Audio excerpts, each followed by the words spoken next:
Dios en mi corazón. Autor, Jorge Antonio. Capítulo 9. El perdón. De repente, me encontré sentado en una silla, con las manos atadas en la espalda y los pies amarrados con cuerdas.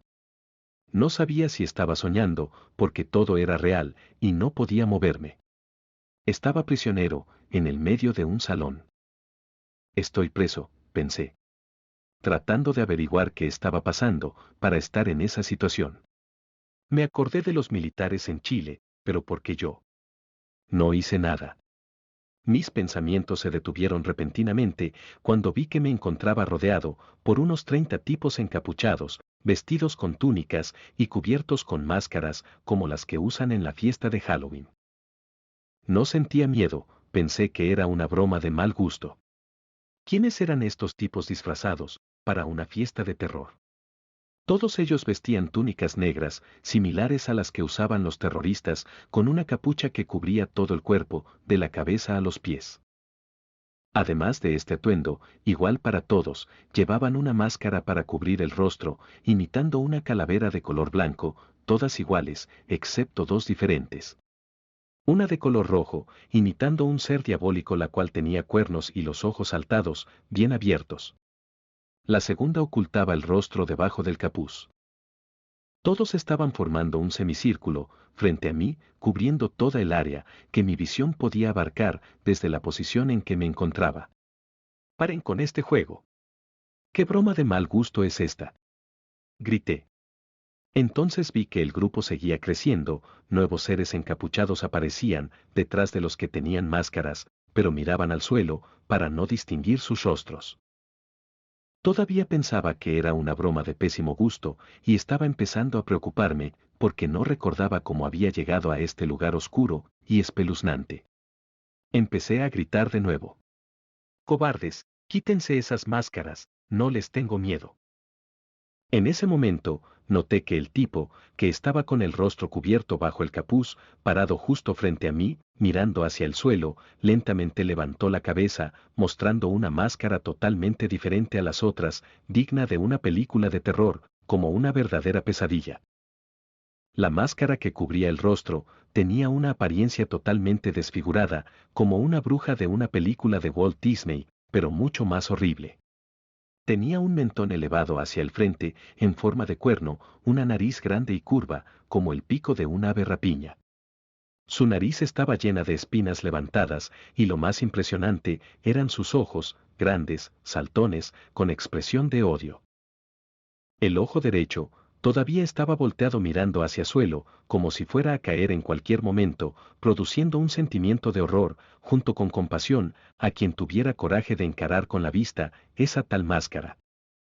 Esta figura me miraba fijamente, como para asustarme, pero en cambio, yo sentía una ira incontrolable, mezclada con odio e impotencia, para enfrentarlo en ese momento. ¡Cobardes! Volví a gritar, suéltenme, no les tengo miedo. Un silencio macabro envolvió el lugar, donde solo podía escuchar mi propia respiración, si es que respiraba. La diabólica figura de la bruja continuó mirándome como si no pudiera creer que yo no estuviera gritando o llorando de miedo. De hecho, todavía pensaba que era una broma de mal gusto y luego entendería cuál era la sorpresa detrás de todo eso. De repente, las personas que estaban frente al semicírculo retrocedieron un poco, dejando espacio para que pasara un ser, como un pequeño niño. También estaba vestido con túnica y capucha, como los demás, mirando hacia el suelo mientras caminaba en mi dirección. Llevaba un martillo en la mano derecha, y otra herramienta que no podía ver, en la mano izquierda, parecida con un cincel o destornillador. Un sentimiento de esperanza envolvió mi ser, creyendo que este niño me libertaría y que el juego terminaría ahí. Ya no me preocupaban todos estos personajes disfrazados de muerte o de bruja. Ahora le agradecía a Dios, porque luego me libertarían y entendería por qué estaba en este lugar horrible, con personas que tal vez conocía y no quería mostrar el rostro. Dejé de pensar cuando sentí que el pequeño ser estaba apoyado en mi espalda, sobre el respaldo de la silla donde yo estaba atado, y él ahora apoyaba la herramienta en mi cabeza.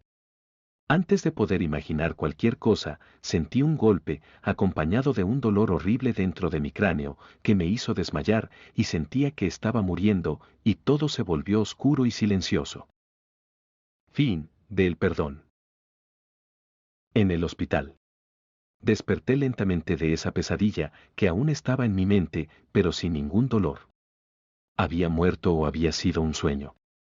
Miré lentamente a mi contorno, y me asusté. Estaba en la unidad de cuidados intensivos. ¿UCI de un hospital, o estaba en otro mundo?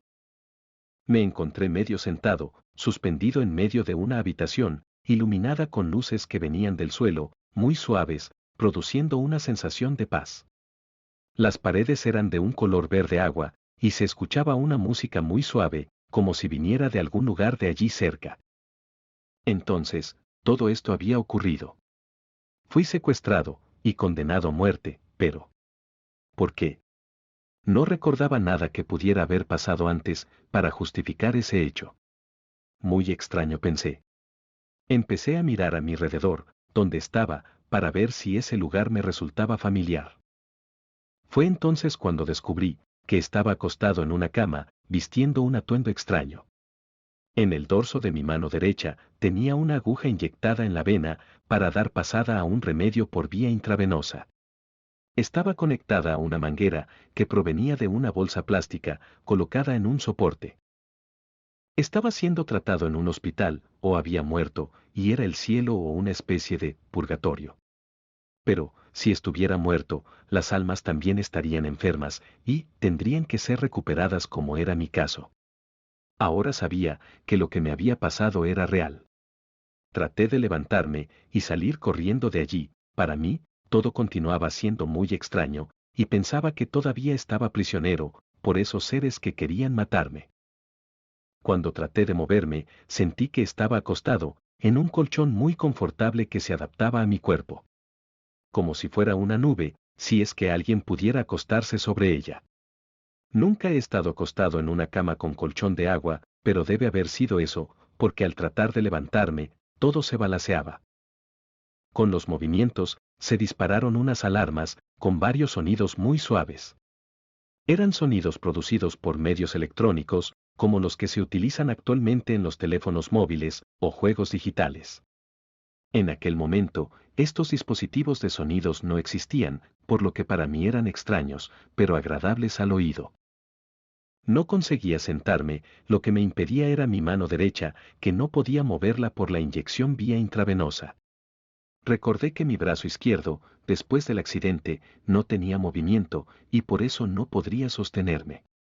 Los sonidos producidos por los instrumentos que monitoreaban mis funciones vitales se habían disparado con el movimiento de mi cuerpo. En ese momento, apareció una joven, vestida con un bonito uniforme, verde pálido, casi del mismo color que el del cuarto. «¿Usted está bien?», habló en idioma español. Todavía no entendía dónde estaba, y le dije: «¿Usted habla español?». «Claro, ¿por qué usted no habla español?», respondió. «Bueno, yo hablo español, pero, ¿dónde estoy?», pregunté aún más confundido. «Estoy en Chile», agregué, porque el acento de la enfermera me recordaba a mi país, que había visitado algunos años antes.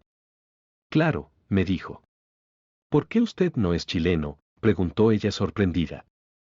«Bueno, yo soy», respondí, mientras seguía mirando alrededor, y descubrí que mi brazo izquierdo inmóvil también tenía un medidor de presión cerca de mi codo. «Entonces, ¿por qué esta duda?», prosiguió la enfermera. Ahora estaba seguro de que estaba en una cama de hospital. ¿Quién me habría traído allí? Y estaba pagando los gastos, porque debía costar una fortuna, por las apariencias de ese lugar, pensé. En ese momento, mi cabeza empezó a picarme, justo encima de mi cráneo, donde recordaba haber recibido un golpe en la pesadilla. Debido a la intensidad de la picazón, mi mano izquierda fue instintivamente al lugar donde me incomodaba, y descubrí que mi cabeza estaba afeitada y completamente raspada. Al palpar mi cabeza, descubrí un vendaje que cubría una parte del cráneo donde sentía la picazón. También sentí con el toque un drenaje que era un pequeño tubo de plástico que salía detrás de mi oreja, pasando por debajo del vendaje. Seguí moviendo mi mano, tocando suavemente la manguera, bajando hasta que llegó al bolsillo izquierdo de la ropa que estaba vistiendo. Abrí lentamente mi bolsillo y vi un pequeño frasco de plástico transparente que estaba con sangre hasta la mitad. Todo esto pasó en pocos segundos, y solo entonces le respondí a la enfermera. Vivo en Brasil, y no recuerdo haber venido a Chile. ¿Sabe quién me trajo aquí? Estoy en un hospital, la enfermera mirándome preocupada dijo. No sé quién lo trajo aquí, pero usted está hospitalizado en el Hospital del Trabajador, y en el sector de la UCI, para los casos más graves. Es mejor descansar ahora, y mañana preguntarle al médico que lo operó. Continuó la joven. Perdóneme. ¿Fui operado de la cabeza? Pregunté. Sí. Pero no sé la causa. Contestó. Bueno, yo tuve un accidente en Brasil, hace un tiempo, debe ser por eso. Completé. Pero porque estoy en Chile, hice la pregunta en voz alta, tratando de encontrar alguna respuesta dentro de mí. ¿Qué fecha es hoy? Y, desde cuando estoy aquí, continué preguntando. Hoy es domingo 19 de febrero, y fue operado ayer a las 8 de la noche. Dijo la enfermera, mirando una hoja de registro, que estaba a los pies de la cama. Mañana puede preguntarle mejor al médico. Él vendrá temprano, ahora necesita descansar. Por lo general, una cirugía como la que usted tuvo, toma varios días para que el paciente vuelva. Usted despertó en menos de 8 horas. Y haciendo un gesto de despedida, salió de la habitación tal como apareció. No pude dormir después de que la enfermera se fue. Estaba preocupado, pero feliz por estar vivo. Agradecí a Dios mentalmente porque la cirugía había salido bien, aunque todavía no sabía qué había ocurrido realmente. Me sorprendí, porque el movimiento del brazo izquierdo había vuelto a lo normal, y aún más, vi que la doble imagen que veía por medio de mis dos ojos, ahora se había corregido, y solo podía ver una imagen, como es lo correcto. Pensé en la pesadilla por un momento, y luego pasé mi mano izquierda por la manguera de drenaje, sintiendo que se introducía detrás de mi oreja y subía a la parte superior de la cabeza. Luego, el restante de la sangre pasaba por debajo del vendaje, para finalmente caer en una pequeña botella de plástico, en el bolsillo de mi pijama del hospital. Le di un ligero tirón a la manguera de plástico y sentí un pequeño dolor como de quemadura detrás de la oreja. Ahí es donde el drenaje estaba incrustado en la piel, hasta el cerebro. Mientras pensaba en ello, un escalofrío recorrió mi espalda, y le di gracias a Dios, por no haber participado en la decisión de permitir que operaran mi cráneo. Dudo que hubiera aceptado conscientemente tal cirugía, confiando en que quedaría normal con todos mis sentidos. Quien aprobó esta operación tan delicada, debería ser alguien que me quisiera mucho, y con dinero suficiente, para cubrir los gastos del tratamiento a este nivel. Desde la sala de la UCI, donde estaba acostado, pude ver que era un hospital del primer mundo. ¿Qué habría pasado? Como yo había llegado a ese hospital, mi esposa me habría traído allí. No recordaba haber viajado a Chile, ni para qué. Sin encontrar respuestas a todas estas preguntas, me olvidé de la pesadilla de los enmascarados y traté de encontrar una lógica con la fecha. Observé que ese día, 19 de febrero de 1994, habían pasado exactamente 3 meses, desde mi accidente en Brasil hasta la fecha de mi cirugía. Estaba preocupado, pero feliz de estar vivo y sentir que una energía más fuerte se apoderaba de mi cuerpo. Fin de En el hospital. La pesadilla. Mis pensamientos me hicieron recordar la última vez que había estado en Chile. 4 años antes, en 1990 durante el gobierno brasileño de Fernando Collor de Mello.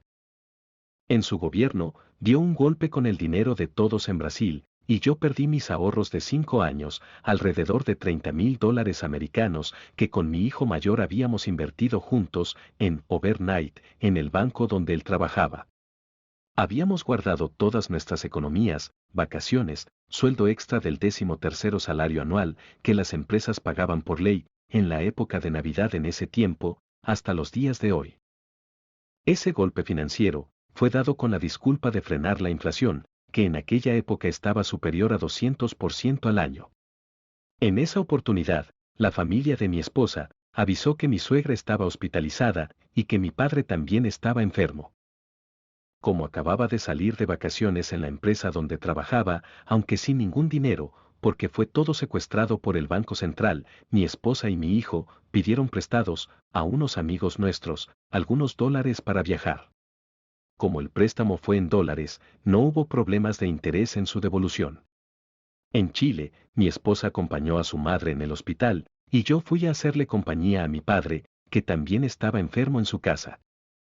Mi suegra se recuperó a las pocas semanas, pero mi padre terminó falleciendo.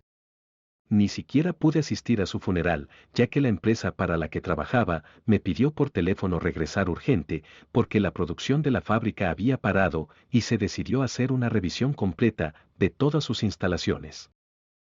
Mi padre tenía casi 95 años, estaba postrado en cama y no podía moverse con dos costillas fracturadas, por causa de una caída en las escaleras de la casa de 2 pisos donde vivía con mi madre. Los médicos se negaron a operarlo, debido a su avanzada edad, y ya mostraba algunos síntomas de la enfermedad de Alzheimer. A veces no reconocía a mi madre ni a otras personas que lo visitaban. Por lo menos a mí, me reconoció desde el primer momento en que llegué a verlo.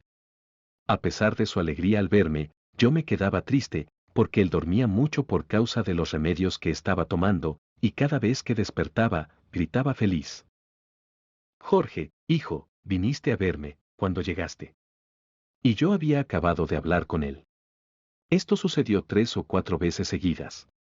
Otra cosa que me impresionó fue que él estaba comiendo uvas verdes sin pepas, a veces dejaba de comerlas para hablar con alguien a quien yo no veía, y le decía: vamos, come uvitas, están riquísimas. Mientras él tomaba una uva del racimo que tenía en la mano, y se lo ofrecía a una persona imaginaria que estaba a su lado.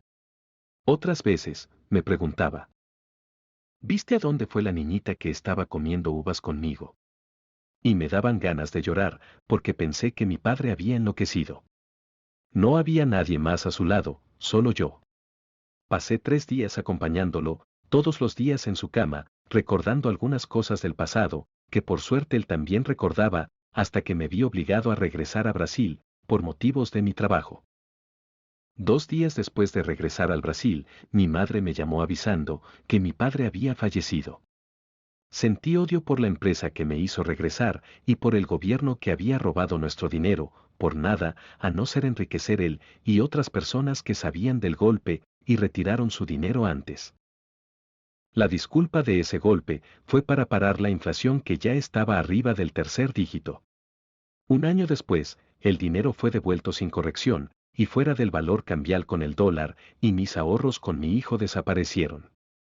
El monto recibido en nuevos cruzeiros solo correspondía a $5.000, debido al dinero se haber desvalorizado con respecto al dólar, que disparó varias veces en su valor cambial, por causa de la inflación. Nuestros ahorros de mi hijo y el mío se habían reducido de $30.000 para 5.000, eso es 6 veces o 84% menor. Luego de ese desagradable recuerdo, me alegré porque volvía a estar en Chile, pero, ¿quién me trajo aquí, y por qué?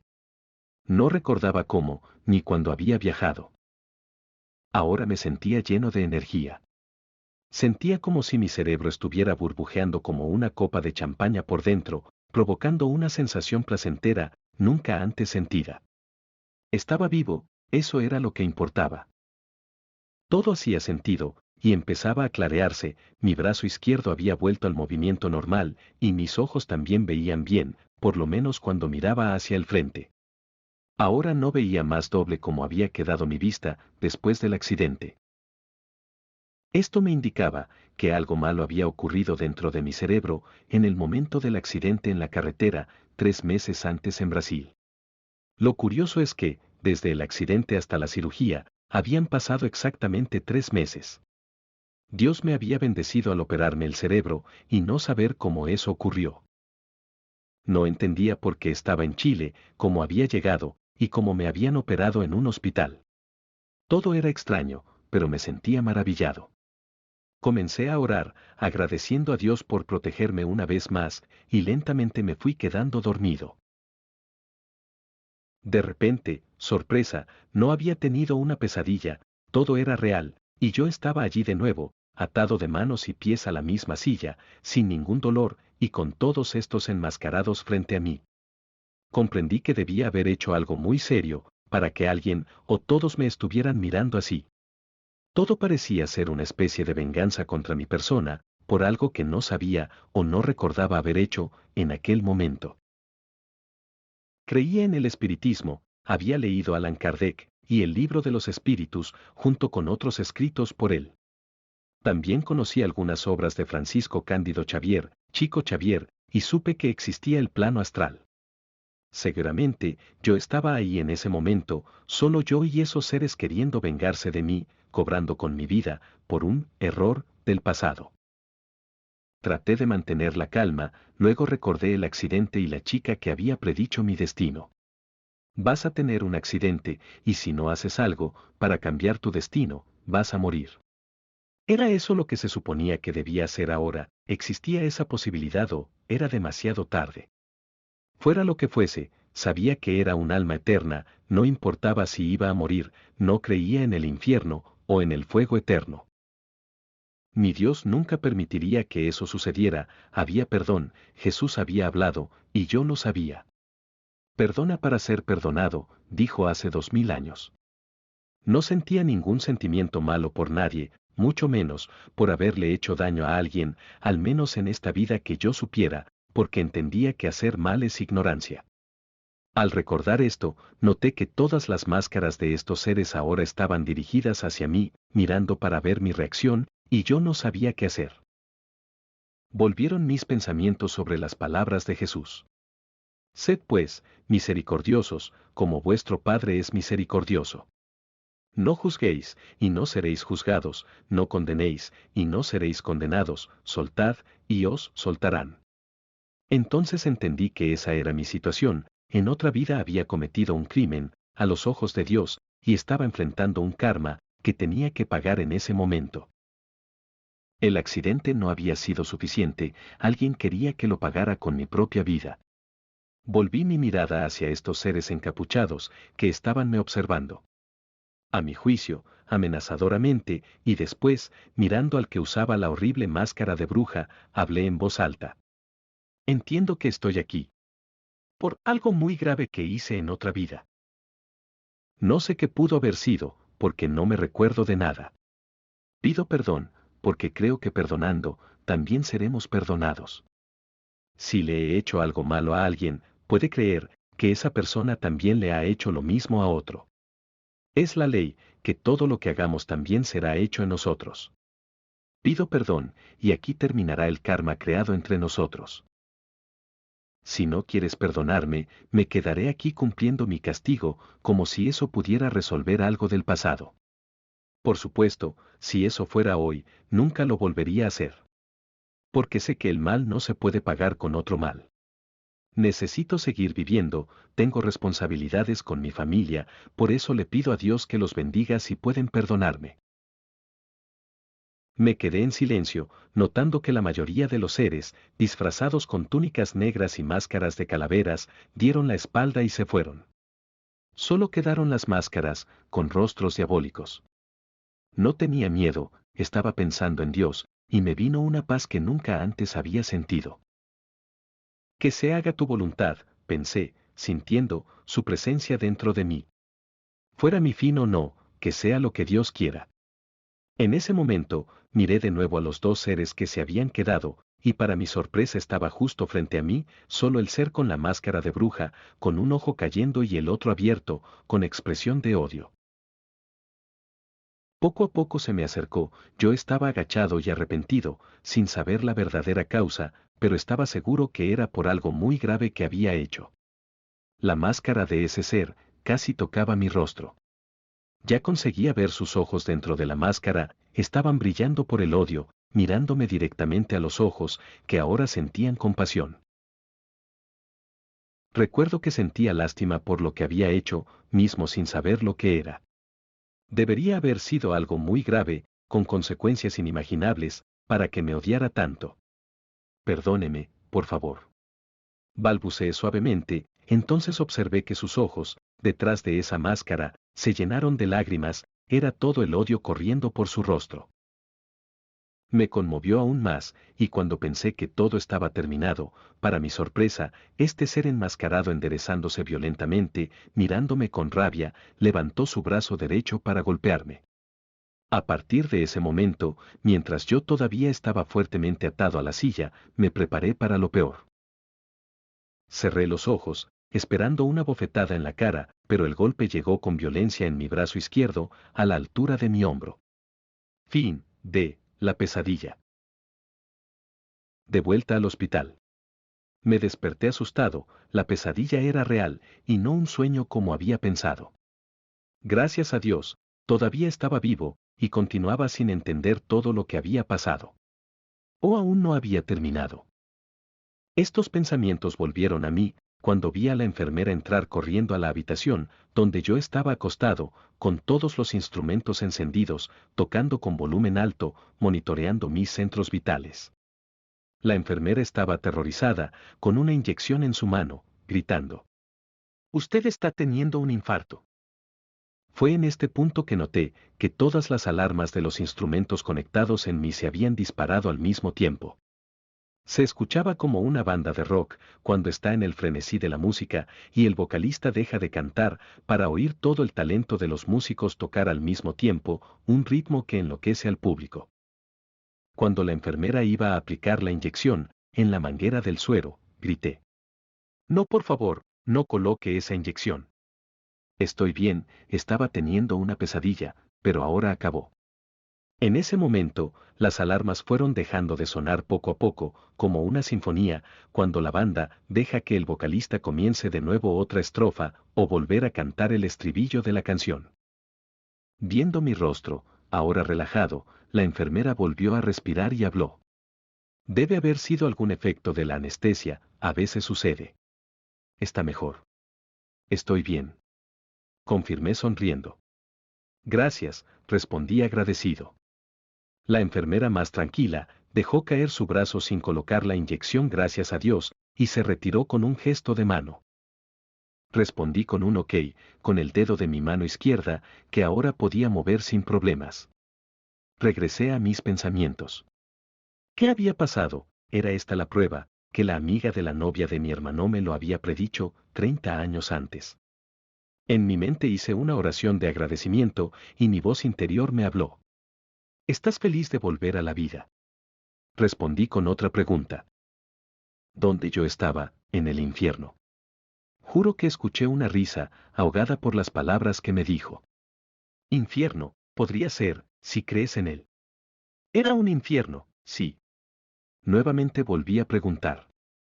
Fue esta la prueba, que esa estudiante en 1962 me dijo que tendría que resolver un día. De esa manera, las líneas de la vida en mi mano se unirían. Era eso, sí, puedes creer. Respondió mi voz interior. Entonces, conseguí, o la pesadilla volverá. Sabía que ya no era una pesadilla, pero no estaba seguro de que todo hubiera salido bien para mí. Lo conseguiste, ahora puedes quedarte en paz. Pero aún tendrás que cumplir otras pruebas que te propusiste pasar en esta vida. Te has libertado del pasado. Mi voz interior habló de nuevo. Significa entonces que viviré hasta completar mi tiempo, según lo establecido por Dios. Pregunté ansioso. Seguro, no hay nada más que temer, esta prueba se acabó, y fue tú que lo hiciste. Vivirás todo el tiempo que sea necesario. Me respondió. Agradecí a Dios emocionado, sintiendo una paz interior junto con gratitud, esperando que el día llegara luego, para ser visitado por el médico y averiguar lo que realmente había ocurrido. Estaba feliz y lleno de energía, nunca me había sentido tan bien como en este momento. Sentí como si me hubieran quitado un gran peso de encima. Gracias, Señor, fueron mis últimos pensamientos mientras me volvía a dormir, ahora confiando en mi voz interior, que nunca me ha abandonado hasta hoy. Fin, de vuelta al hospital. El milagro. Me acababa de despertar, y lo único que me hizo creer que estaba en Chile, y no había sido un sueño, fue que todavía estaba en la habitación del hospital, acostado de camisola. Todavía era muy temprano, cuando apareció un enfermero con una silla de ruedas y me dijo: «Buenos días, ¿cómo usted está?» «Me siento muy bien, gracias a Dios», respondí. El médico ordenó llevarlo a su habitación. «¿Consigue levantarse?», el funcionario me preguntó. «No lo sé, puedo intentarlo», le dije al enfermero. Me pareció extraño que no viniera el médico ni la enfermera de la noche anterior. La enfermera del turno de la noche le dio al doctor toda la información y le pareció excelente.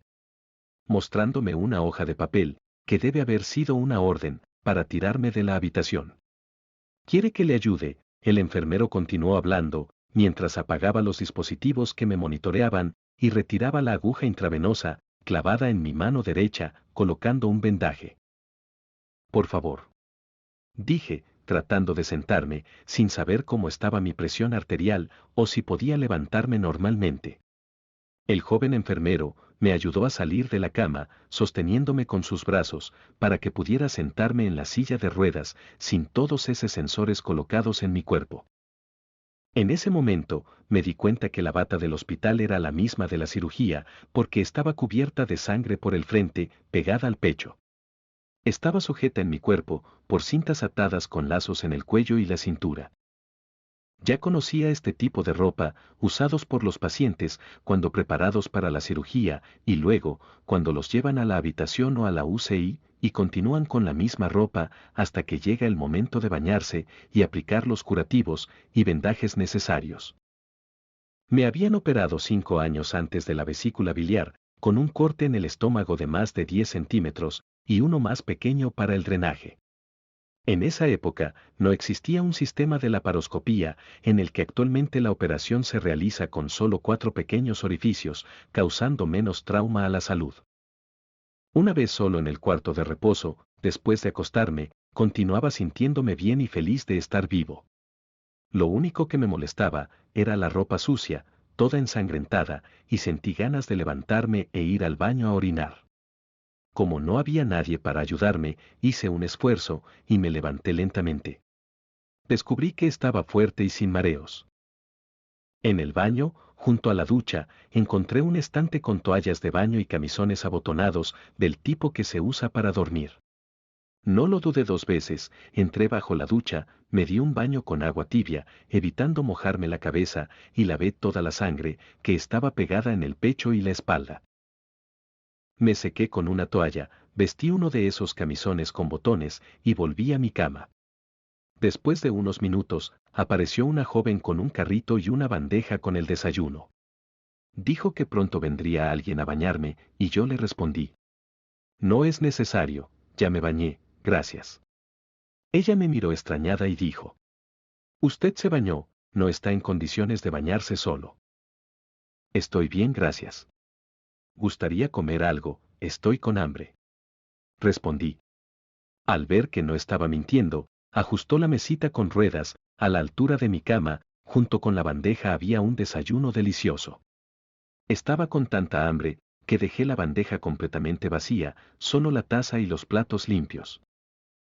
No sabía qué hora era, sabía que era temprano, y tuve que esperar para saber qué había pasado realmente, cómo había llegado a ese hospital, y por qué estaba en Chile, ese día 19 de febrero de 1994. Por mucho que traté de encontrar una explicación lógica a mi situación, solo pude recordar el accidente automovilístico en Brasil, el día 18 de noviembre de 1993. Exactamente 3 meses antes, también había estado en un hospital, pero en otro país, y con el hueso de un brazo fracturado, esperando ser atendido por un médico ortopédico. Extraño destino el mío, pensé, y me quedé dormido, agradeciendo a Dios una vez más. Me desperté, cuando vi a mi esposa entrando a la habitación sonriendo, pude ver que estaba feliz de verme tan bien, y por estar vivo. «¿Cómo está mi amor?», preguntó sonriendo. «Estoy bien, gracias a Dios», respondí. «¿Qué ocurrió? ¿Por qué estoy aquí?». «No recuerdo nada», pregunté ansioso. No sabes el susto que nos diste, a mí y nuestra hija. Me respondió, con una expresión en el rostro, que mostraba que había pasado por momentos difíciles. ¿Nuestra hija? ¿Y ella también está en Chile? Pregunté sorprendido. ¿No te acuerdas que pidió las vacaciones para venir con nosotros? Respondió mirándome extrañada. No recuerdo nada después de ese accidente allá en Brasil. Respondí. No recuerdo por qué, ni cómo llegamos a Chile, continué. Oh mi amor, perdiste la memoria. Me respondió. Sabía que algo andaba mal contigo, desde que salimos de Brasil, te quejabas de dolores de cabeza y solo sabías dormir. Siguió hablando. Estaba segura de que había algo muy extraño contigo, ni siquiera reconociste a tu madre en su fiesta de cumpleaños. Paró de hablar, quedándose en silencio, como pensando en lo que aún podría ocurrir. Esperemos la visita del médico que vendrá hoy, para conocer el estado de tu salud. Dijo bastante preocupada. Vi que lo que habías ocurrido, o aún estaba ocurriendo, no era una cosa simple. La única verdad era que estaba vivo, que el karma anunciado cuando tenía 20 años había llegado a su fin, y todo salió bien, gracias a Dios. Me sentía confuso, no recordaba muchas cosas después del accidente, pero poco a poco, mi esposa me fue poniendo al corriente de lo que había pasado en todo ese tiempo. Como era casi mediodía, hora de almorzar, mi esposa se fue a la casa de una amiga de infancia, que vivía con su familia cerca del hospital. Mi almuerzo también fue servido, con muchas ensaladas, frutas y jugos naturales, así como pollo asado y puré de papas. Casualmente, en ese momento, era uno de mis platos favoritos. Después del almuerzo logré dormir un poco, y me desperté con mi esposa y mi hija a mi lado. Estaban felices, comentando todas las dificultades que habían pasado para conseguir un médico que pudiera operarme y llevarme a ese hospital. Me contaron que yo había caído en coma el día anterior en un restaurante mientras almorzábamos. Por suerte, por coincidencia o voluntad divina, uno de mis hermanos en ese momento estaba entrando en ese restaurante acompañado de nuestra madre. Fue él quien me levantó del suelo y me llevó en su automóvil al hospital de emergencias más cercano. Según mi esposa, habíamos llegado a Chile el día 2 de febrero de 1994. Mi madre, que acababa de cumplir 70 años, después de enviudar de mi padre, vivía con ese hermano, que me ayudó para hospitalizarme, y que tenía 2 hijos, un niño y una niña. El mismo año en que murió mi padre, 1990, mi hermano también quedó viudo, unos meses después. Su esposa sufrió un infarto fulminante y murió mientras dormía. Este hermano era 5 años menor que yo, y trabajaba en Santiago. Era ingeniero metalúrgico, había vivido en Canadá durante 4 años, en la misma época que yo vine al Brasil. Después que volvió de Canadá, se fue a Brasil, para trabajar en una empresa de investigación e evaluación económica, para extracción de minerales. Como no consiguió obtener el visto permanente, se quedó solo algunos meses y luego regresó a Chile. Ahora trabajaba en el departamento de investigación de una empresa minera de cobre. Llegamos a Santiago, en la aerolínea Varig, ex compañía aérea brasileña, y fuimos recibidos en el Aeropuerto Internacional Comodoro Arturo Merino Benítez por un amigo chileno. Mi esposa me dijo que cuando nos bajamos del avión y nos saludó nuestro amigo, que había vivido en Brasil, yo no lo reconocí. Luego fuimos a visitar a mi hermana mayor, que vivía en Santiago con su familia, y después por la noche viajamos a Concepción en bus.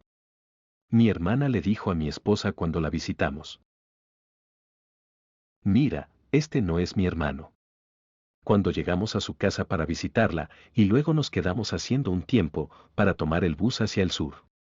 A mi esposa le pareció extraño este comentario, y le dijo: mi marido tuvo un accidente de auto hace unos meses y ahora tiene un fuerte dolor de cabeza, además de otras secuelas que le quedaron. Le respondió. Luego en Concepción, fuimos a la casa de mi otra hermana, 7 años menor que yo. Allí estuvimos unos días, y luego fuimos a la casa de mi suegra.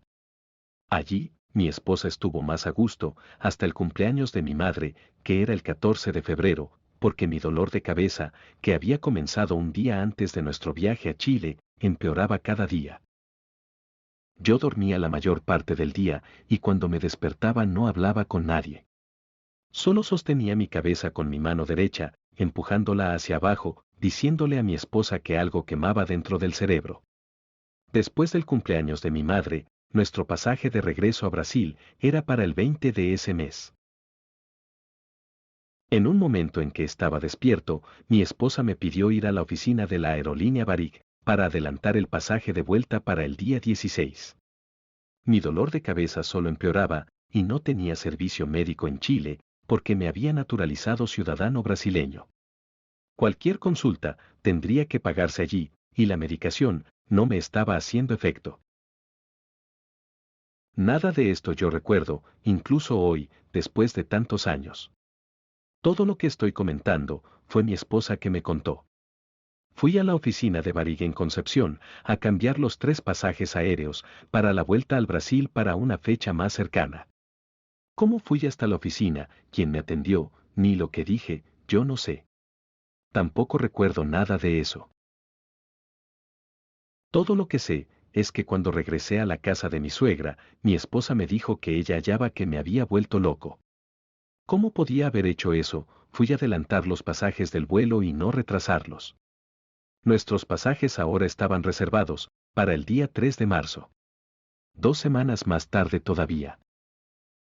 Para mí todo esto no tiene explicación, a menos que sea un milagro, o alguien habló por mí, en ese momento, para cambiar la fecha de regreso a Brasil. Hasta el día de hoy, todo esto sigue siendo un misterio para mí y para toda mi familia. Mi esposa me dijo que el día que caí en coma en el restaurante no podía caminar y arrastraba mi pie izquierdo, el mismo lado de mi brazo, que me había fracturado el codo. Ella me pedía para levantar el pie para caminar, pero yo seguía sin hablar y parecía tener todo el lado izquierdo sin movimiento. Cada vez que mi esposa comentaba con alguien de ese momento, decía que no entendió, como no se dio cuenta de que yo estaba tan mal. El problema era más grave de lo que podía haber imaginado en aquel momento, y que si por alguna razón hubiera tenido una idea de la gravedad de mi condición, ciertamente, ella también se habría enfermado. Fin del milagro.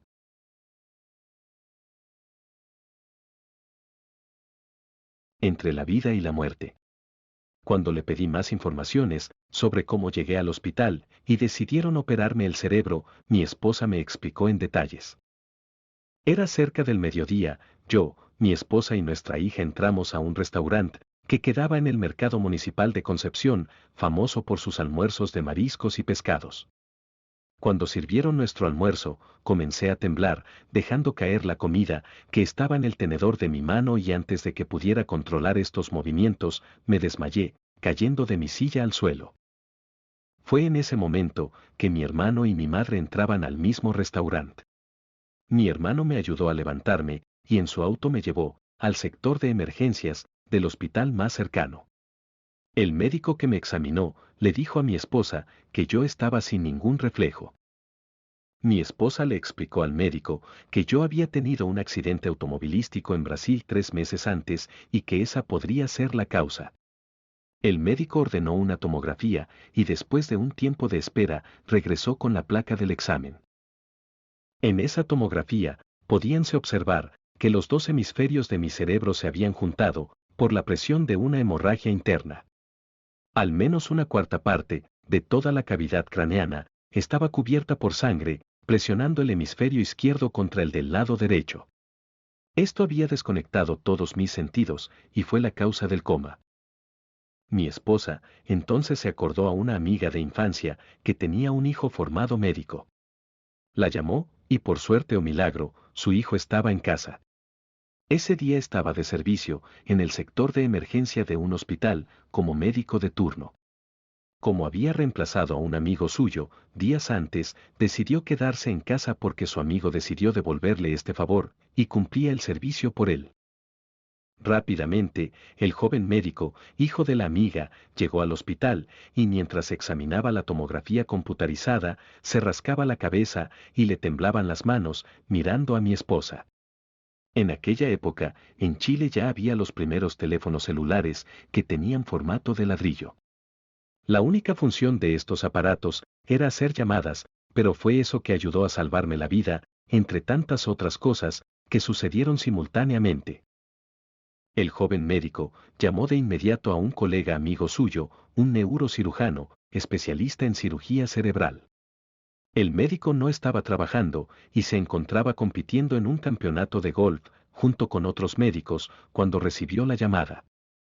Luego de las debidas explicaciones, considerando la gravedad de mi caso, le dijo que yo era un tío querido que vivía en Brasil y estaba en Chile paseando, necesitaba urgente de su ayuda.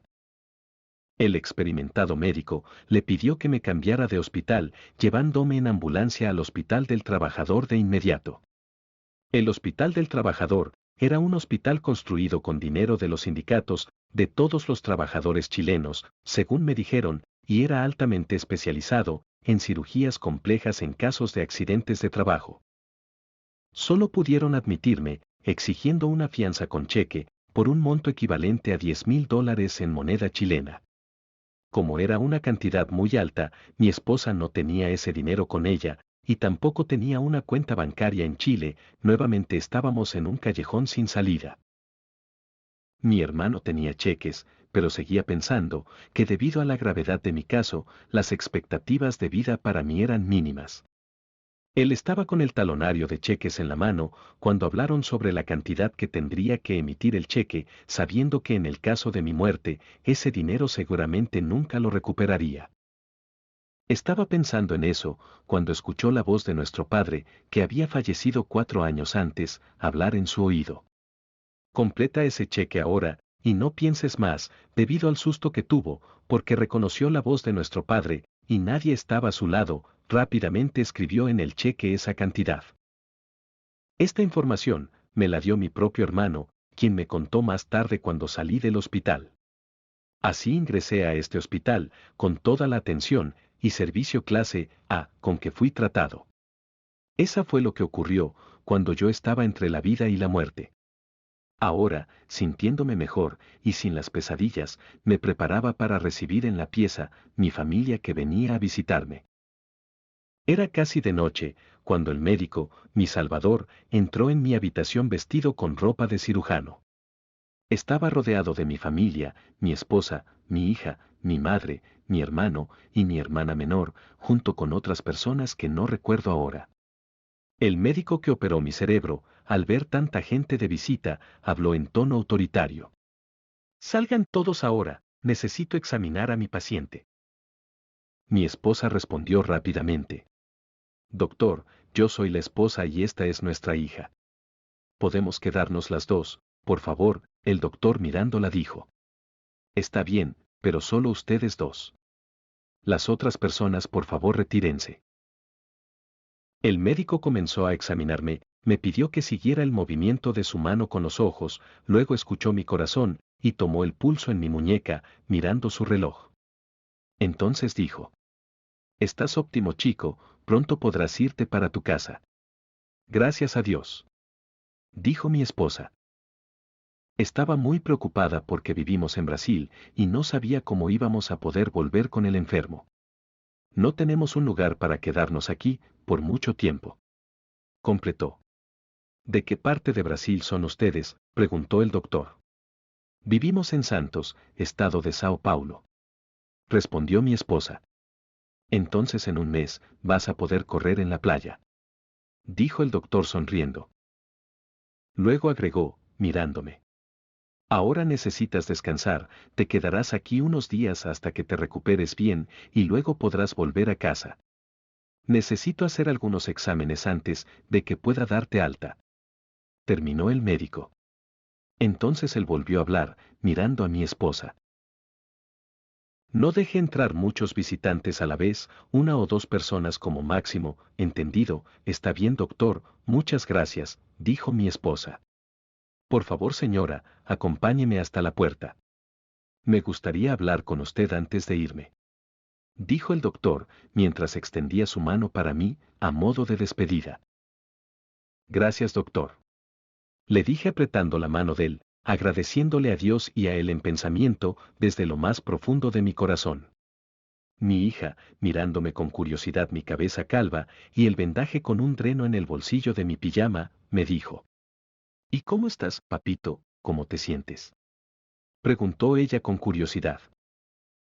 Bien, gracias a Dios. Sabes que ayer, cuando desperté en la UCI, tuve 2 pesadillas, te lo cuento después, le dije, mientras un escalofrío recorría mi espalda.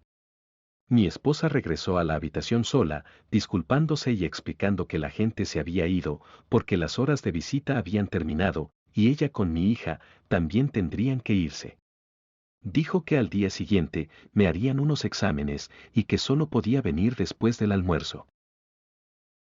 También comentó que se estaba quedando en la casa de su amiga de la infancia, que era la madre del joven médico, que ayudó a salvarme la vida, permitiendo que el hospital me internara, y también pidió a su amigo neurocirujano para operarme.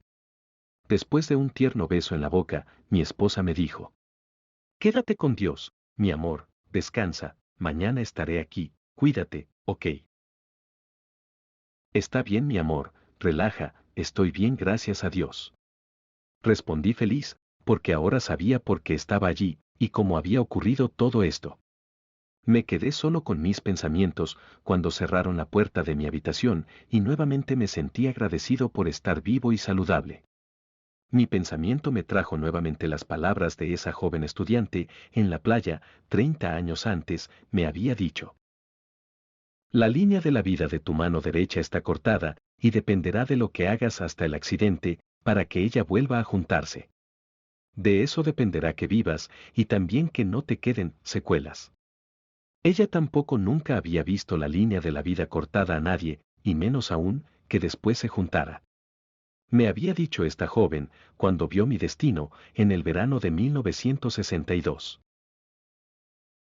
Me quedé mirando mi mano derecha, no veía nada diferente, así que no sé si realmente esa línea de mi mano se unió, le pregunté mentalmente a mi Dios interior. ¿Será que la línea de la vida se juntó? Entonces recordé que mi voz interior me había dicho el día anterior: Lo hiciste, puedes quedarte en paz. Todo lo que me pasó solo puede ser un milagro. Un milagro por haber ido y vuelto con vida, después de negociar un karma con mis enemigos de otra vida, la cual no recordaba. Otro milagro en mi vida pensé, y qué milagro, sonreí agradeciendo a mi Padre Celestial, como suelo llamarlo cuando rezo o medito en mis momentos íntimos. Fin del capítulo 9.